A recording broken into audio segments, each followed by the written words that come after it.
Hello friends, आज 40 inch blouse की 1 Tux cutting का वीडियो है, जिसमें सही नाप और सही मेजरमेंट के साथ है। जितने का पीछे का भाग है उसका लंबाई उसी में 1 इंच बढ़ा के लंबाई को लेना है। 15 इंच में एक लाइन ड्रा कर लेना है और शोल्डर को इसमें शोल्डर 6.5 इंच है और आस्तीन का खाँच भी 6 इंच ही रखना है। इस तरह खुले भाग की तरफ लाइन खींच देना है। अभी पेपर डबल फोल्ड है। गला का नाप के लिए शोल्डर तरफ से 3 इंच का नाप लेते हुए निशान लगा लेना है और जो एक्स्ट्रा पेपर है उसको काट के अलग कर लेना है। इस तरीके से सीधा, ये देखिए इस तरीके से। अब आगे का नाप लेना है। अगर चैनल पर नए हैं, वीडियो अच्छी लगी हो तो चैनल को एक लाइक और सब्सक्राइब ज़रूर करें।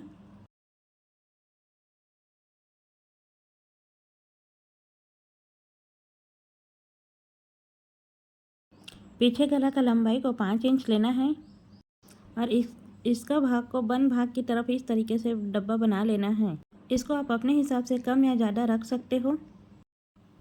और सीने की लंबाई को 10 इंच, 40 इंच का चौथा भाग 10 इंच होता है और 1.5 इंच उसमें एक्स्ट्रा मार्जिन के लिए छोड़ देना है। इसी तरीके से कमर पट्टी को नाप लेना है। कमर पट्टी को नापने के बाद 1 इंच एक्स्ट्रा और 1.5 इंच मार्जिन, इस तरीके से सीधी लाइन ड्रा कर लेना है। कमर में टक्स के लिए इस तरीके से जो जितना भाग है उसको आधा मोड़ लेना है।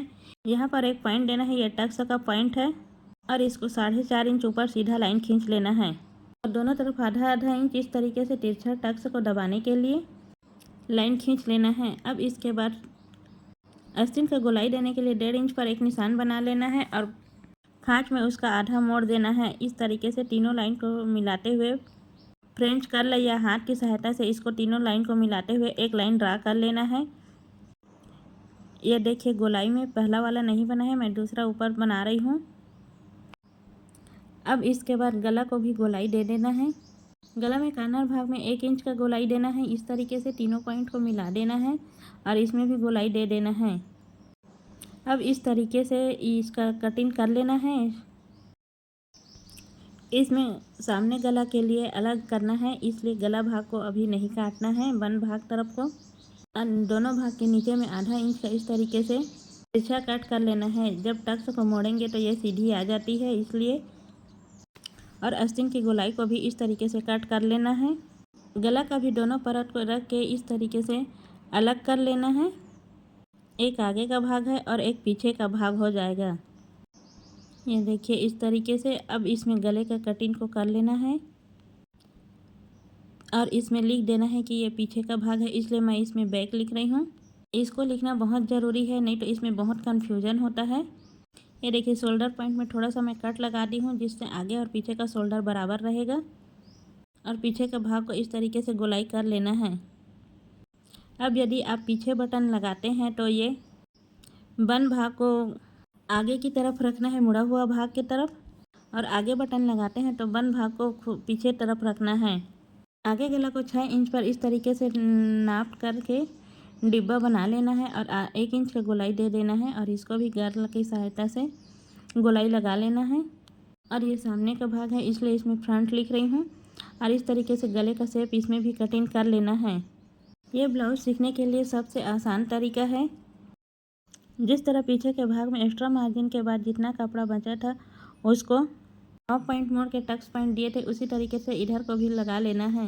3.5 इंच ऊपर सीधा टक्स को पॉइंट देना है और आधा आधा इंच नीचे इस तरीके से पॉइंट दे देना है और इसको निशान ड्रा कर लेना है।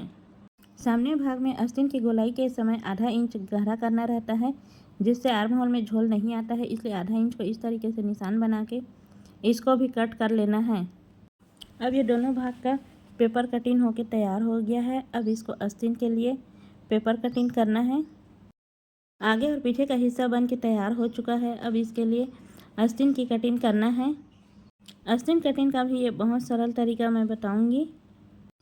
इस तरीके से आगे और पीछे दोनों भाग में रख के तिरछा आधा इंच का काट लेना है। आस्तीन कटिंग के लिए पेपर को 2 फोल्ड कर लेना है। अगर यदि अस्तर में कटिंग करना है तो इसको 1/2 इंच दबाने के लिए रखना है और कपड़ा का है तो इसमें 1.5 इंच रखना है।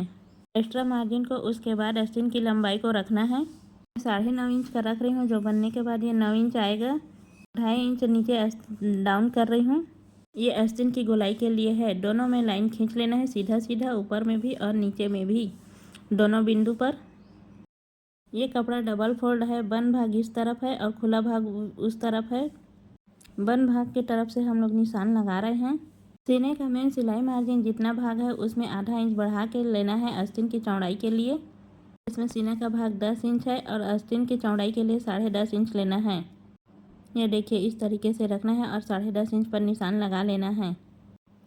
और उसके बाद मोहरी को नाप के मोहरी के हिस्से में निशान लगा लेना है और 1.5 इंच एक्स्ट्रा मार्जिन के लिए।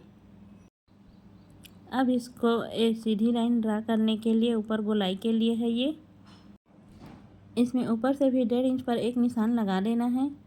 इतना एरिया सीधा रहेगा। 1.5 इंच एक्स्ट्रा नीचे तरफ सिलाई मार्जिन है, दोनों को इस तरीके से मिला देना है और इसको सेंटर पॉइंट को टेप से इस तरीके से मोड़ लेना है और यहाँ पर एक पॉइंट बना देना है।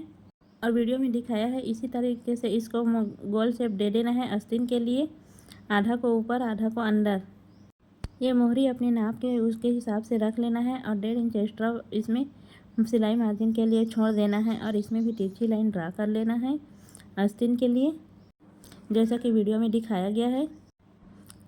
अब आस्तीन को शेप देते हुए उसका भी कटिंग कर लेना है और आधा इंच का गहरा इसमें भी लगा देना है। ना बने तो इस तरीके से आप डाट डाट करके लगा सकते हैं। उसके बाद इसको गहरा कर सकते हैं और बीच पॉइंट से आधा इंच नीचे गहरा देते हुए आगे के पॉइंट को इसको कटिंग कर लेना है। सामने का भाग गहरा रहता है, आप इसे पहले भी छांट सकते हैं या सिलाई करते समय भी। यह ब्लाउज का मेन कटिंग है। इस तरीके से 40 इंच का ब्लाउज पेपर कटिंग बन के रेडी हो चुका है। अब इसके बाद कपड़े में इसके कमर पट्टी और गला पट्टी को तिरछा गला पट्टी को काटें और कमर पट्टी को सीधा 1.5 इंच का और काज बटन पट्टी आदि। अगर वीडियो में कुछ समझ में ना आए तो कमेंट में ज़रूर पूछें। Thanks for watching. मिलते हैं नेक्स्ट वीडियो में, तब तक के लिए बाय बाय। गोलाई को इस तरीके से और आस्तीन का बाहरी भाग को आउटलाइन को इस तरीके से कटिंग कर लेना है। अब ये आस्तीन बन के रेडी हो चुका है। चैनल पर और भी ब्लाउज की पेपर कटिंग है, उसे भी देखें। और आपको किस नाप का पेपर कटिंग चाहिए वो कमेंट में ज़रूर बताएं, अगले बार उसको बनाऊंगी। Thanks for watching. मिलते हैं नेक्स्ट वीडियो में, तब तक के लिए बाय बाय। इस तरीके से आस्तीन को काटने पर एक बार ही काट के करना पड़ता है, फिर उसके बाद बार बार इसको कटिंग को काटना नहीं पड़ता है। आप अपने कमेंट में जगह का नाम ज़रूर बताएं, जिससे पता चलेगा कि आप कहाँ से देख रहे हैं।